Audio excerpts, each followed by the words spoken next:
Wherever you go nowadays, especially living in the West, a simple journey from here to your work or from here to your house, there is da'wah wherever you go. You turn the radio on, it's calling you to something. As you're driving, every bus stop you drive past, or there's a billboard, there's a poster of something, it's calling you towards something. Da'wah is happening 24 hours of the day. You sit with your friends, there's da'wah, they're calling you to something. And in most cases, they're calling us to dunya and not to Allah. And when was the last time you were driving and you looked at a billboard or you looked at a bus stop and he told you, hey, remember Allah? It's either calling you to a product, calling you to a car, calling you to a home loan, calling you to something to keep you busy, something to keep you occupied. So very naturally, living in this world, the human being, he gets caught up. And when you do not remember death, what happens? We start to live the life that Allah subhanahu wa ta'ala doesn't want us to live.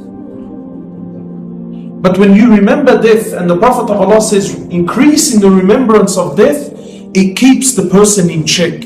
It keeps the person in line. Sometimes, and this happens to everyone, myself included, sometimes you might go through a stage where, you start thinking, I want to buy a car, I want to refurnish my home, I would like to do some renovations on the house, I want to do this, I want to do that, I want to do this, I want to do that. Your heart gets carried away. Very natural. But when you remember death, you take a step back and you think, hang on, are these things that I want to do, are they really important to me? Do I really need this in my life right now? So the remembrance of death is very important for a believer. And my brothers, it's very important for those fathers to have this conversation on a regular basis with your children. Many of us are thinking, but he's a little kid, he's too young for this. You'll be surprised what it does. You'll be surprised what the conversation of death will do to the mind of a child. You'll be surprised what a quick visit into the cemetery does to the mind of a child.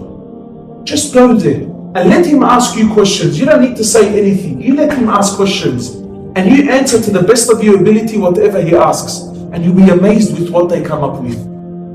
I took my daughter, she's 6, and my son, who was 4 at the time, right? And I took my younger daughter, she was maybe, 3 or 2 or 2.5. And the questions they started asking were just mind-boggling. So the remembrance of death is important, my brothers and sisters. Wallahi, you have no idea how small and how short your time in this world is. I came back from Hajj, I'm starting to feel like a broken record.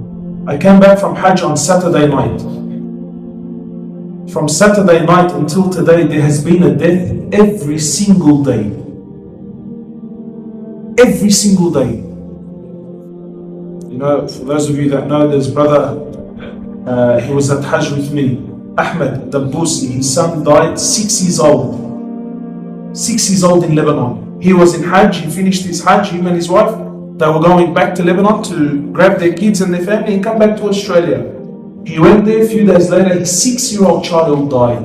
My uncle the other day, 60 years old, had cancer, he died. Young brother Bakr, 33 years old in Wollongong, died 2 days ago. Brother died yesterday, Jamil, for those of you that don't know, he only lives here in Greenacre. Died of cancer yesterday, about 30 years old. It's so apparent, it's so real, it's around us. But still the sickness in the heart. Why? Because we very little do we talk about death. The sickness, you know what's amazing? You ask any Muslim, practicing Muslim, far Muslim, doesn't matter. Ask any Muslim around the world, brother, sister, can you die at any moment? What is the natural thing on the tongue? Of course. What are you saying, brother? Of course we can die at any minute. But I want to ask you sincerely, are you living the life of someone that can die at any moment? By Allah, you just prayed Maghrib. Can anyone remember what the Imam read in the Salah? Did you have the khushu' that you feel is required to have an accepted Salah? Sincerely, let's be real. Because these are my own problems too. I'm not any different. I'm not any different. Sicknesses are in my own heart. Did you pray this Maghrib like it was going to be your last? You know, one of the scholars made a very interesting statement. He said, imagine you woke up today, imagine this morning when you woke up. He said, imagine you woke up this morning and the only thing you had is whatever you thanked Allah for yesterday. What did you thank Allah for yesterday? Who here thanked Allah for the ni'mah of Iman? Who thanked Him for the ni'mah of Tawheed? Who thanked Him for the ni'mah of His health, His well-being, His family, His children, the money that Allah has given you, the home that Allah has given you? My brothers, we are living a life of so negligent. And many of us have this disease that's called طول الأمل. What are you talking about, man? Yeah, I know some brothers die of cancer. This is accidental. But me, look at me, man. I'm 31. I'm fit. I'm healthy. I can walk. I can talk. I feel excellent. Death isn't coming to me. What makes you so sure? What guarantee does any one of us have? What guarantee do we have? And you know what's funny, my brothers, is yesterday I was sitting with some friends and we started mentioning the people that we know that have cancer. It's an amazing figure. People around us, people that we know, people that live in the area with cancer, young, and I'm not telling you they're old, young people. And it doesn't make sense anymore. You know, like before, if I told you, you know, this person has cancer, naturally in your mind you would expect maybe he's old or she's old, or maybe they had a smoking habit, or maybe they were living a very unhealthy. But today it's proving otherwise. Young, fit, healthy, at the gym, doesn't smoke, doesn't have any medical problems, stage 4 cancer, stage 3 cancers, and you think, what's happening? But still in your heart and in my heart, I still have a long time, man. Not me. Not me. Why? Allah subhanahu wa ta'ala says that every soul shall taste death. My brothers, whatever life you're living, know that there's only a few moments left. Allah subhanahu wa ta'ala, even in the Quran, when the people will stand before Allah on the day of resurrection, Allah subhanahu wa ta'ala will ask them, and how long did you live in this earth? How long did you live in dunya? قالوا يوما أو بعض يوم, a day or maybe half a day. These 50, 60, 70, let's say you live all out. Let's say you live 100 years. What's 100 years? Some people have been buried into the earth longer than they lived on the earth. Get a Rukut cemetery here. Buried in 1816, 1850, 1890. Look at his life. Died at 67 years old. He's been in the ground longer than he was on the ground. Imagine you're 50, 60 years. Now compare that to whatever. Let's say, whatever, who knows? Let's say there's another 500 years before the day of resurrection. Let's just say. What's your 60 years in comparison to this 500?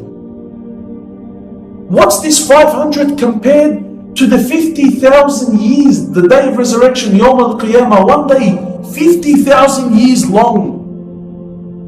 Where's your 50, 60, 100 years now? It's lost. Wallah, it's so insignificant, it's so trivial, it's so small. My brothers, don't be fooled.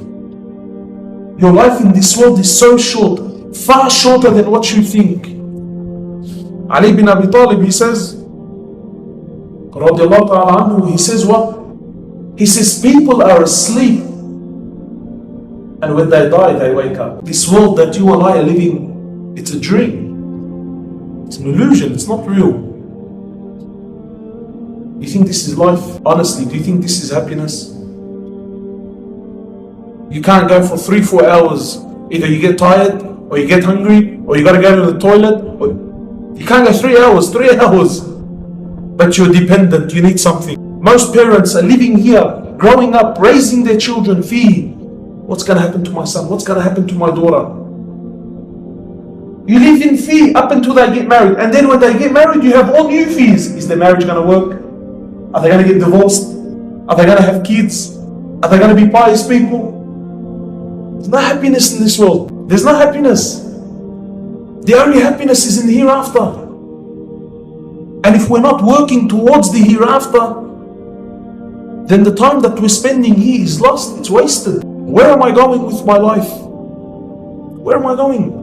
How old are you? Everyone ask himself, how old am I?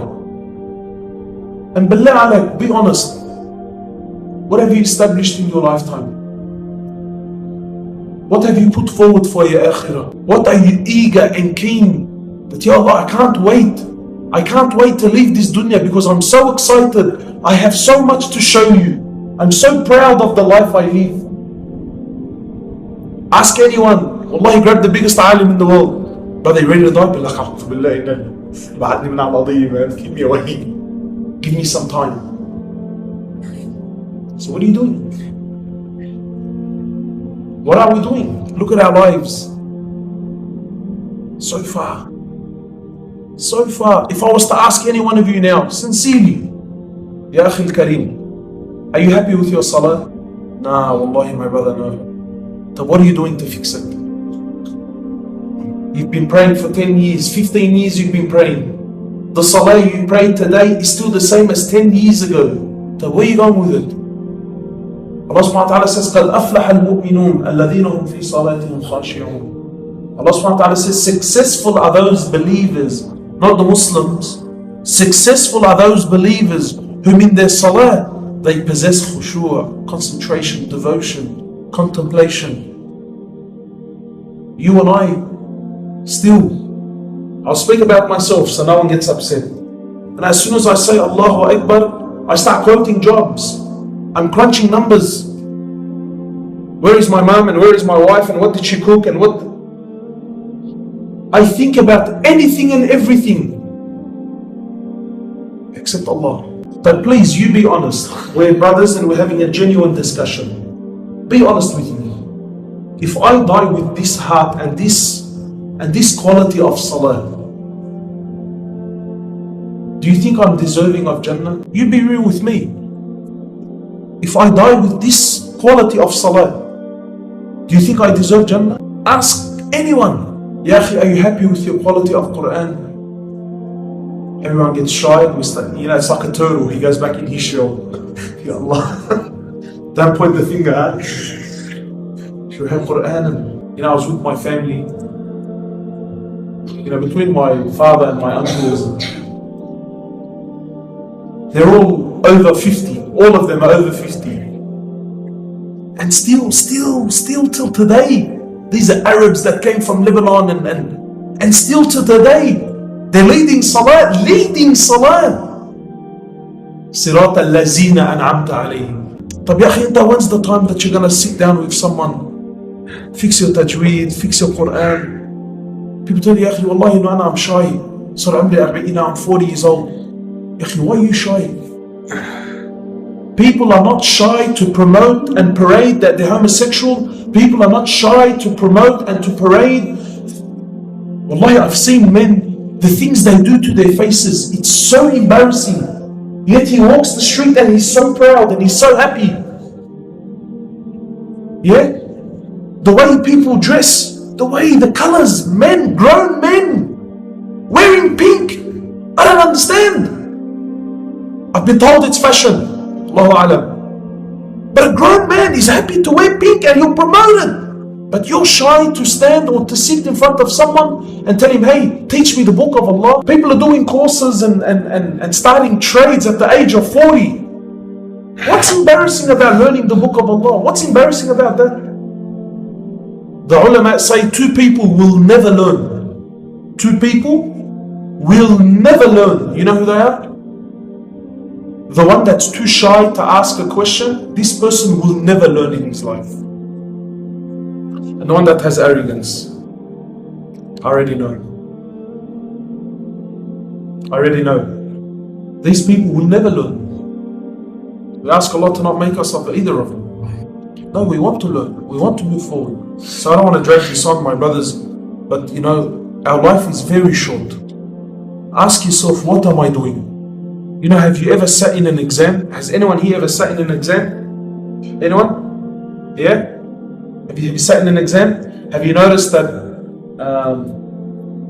they have this in most countries? But usually when you reach halfway, the exam halfway, they usually ring a bell, ding ding, or they make an announcement.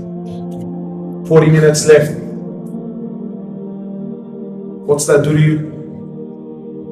Should we have 40 minutes? What you feel this sense of urgency. Wait, hurry up. You're taking too long on the question, or you're not working fast enough. Hurry up, move. Whatever you're having problems with, leave it. Go to the things that you know. Go to the things you can do. Come on, there's only, you've crossed halfway. The Prophet of Allah, he says, sallallahu alaihi wasallam, he says, the lifespan of my ummah is 50 to 60 years, or Allahu alam, 60 to 70 years, whichever one it was. 60 years. Most of us have already gone over halfway. So the bell rang a long time for us, but still no sense of urgency. We want to change this, inshallah. We need to start speaking about death. This is the last point. We don't speak about death to become miserable people. This is not what Rasulullah sallallahu alaihi wasallam was, inspiring his ummah to do. We don't speak about death so we can give our families and children and the people around us depression and lose hope in everything. La.